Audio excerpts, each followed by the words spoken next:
जी महाराज की जय। बोलिए परम पूज्य सुरेश्वर दौलत सागर जी महाराज की। बंधुओं,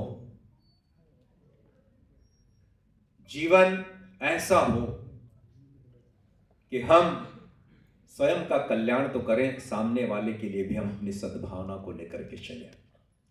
और अभी आपने देखा होगा 18 फरवरी उस 17 अष्टमी था, माघ शुक्ल अष्टमी का दिन था।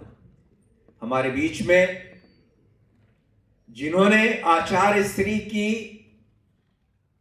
अनन्य सेवा की है, जो सारी क्रियाओं को जिन्होंने संपन्न कराया है, मुझे बड़ा हर्ष है छत्तीसगढ़ की उस माटी से उठ करके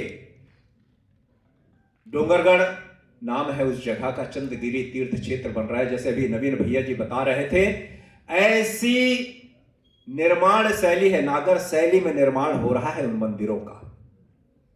मेरा जन्म स्थान है डोंगरगांव, वहां पर भी देखिए आप कितना सुंदर मंदिर आचार्य श्री के सानिध्य में पंच कल्याणक हुआ था।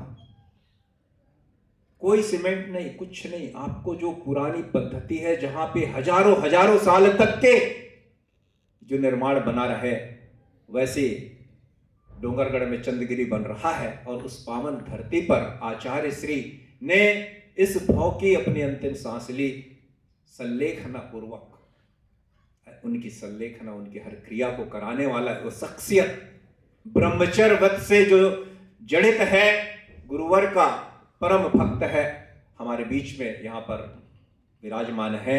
मैं उन्हें निवेदन करूंगा, आदरणीय धीरज भैया जी, मैं आप आइए मंच पर और अपनी जो श्रद्धा सुमन यहाँ पर अर्पित करेंगे। आदरणीय धीरज भैया जी।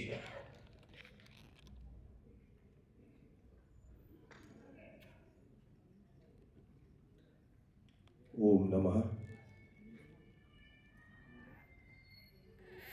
तरुणी विद्यासागर गुरु तारो मुझे ऋषिस, करुणा करो वहीं से दो आशीष। यही प्रार्थना आपसे अनुनय से कर जोड़, हरी भरी दिखती रहे पृथ्वी चारों ओर, पृथ्वी चारों ओर। संत श्रोमणी आचार्य भगवंत गुरुवर श्री विद्यासागर जी महाराज की क्या बात है। बहुत सारे भक्तगण बैठे हुए हैं, समय नहीं था बोलने का, पर आमंत्रण दिया तो आपके सामने बात रख रहे हैं। एक ऐसे संत इस जगत में जिनको हर संप्रदाय का व्यक्ति चलता फिरता भगवान कहता था।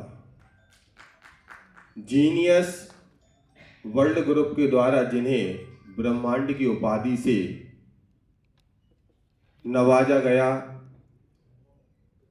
जिनके जाने पर राजकीय शोक हो गया, जिनके विचारों से आज इंडिया को भारत का दर्जा दिया गया।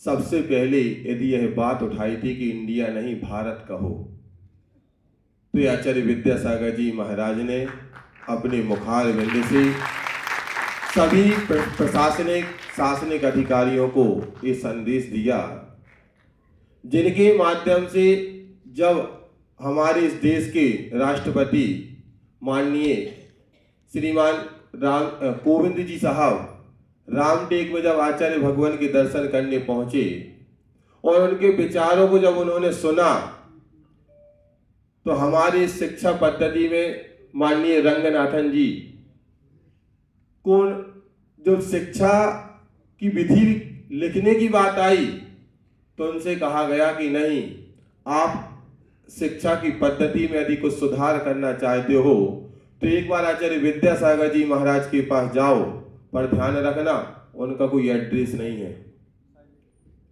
उनका कोई मठ नहीं है, उनका कोई स्थान नहीं है, पर वे हर दिल में है। और आपको ही ढूंढना पड़ेगा कि वो कहाँ विराजमान है, क्योंकि उनका स्थान नियत नहीं होता है। ऐसे आचार्य विद्यासागर जी महाराज के पास रंगनाथन जी पहुंचे और शिक्षा पद्धति में उन्होंने अपना विचार जी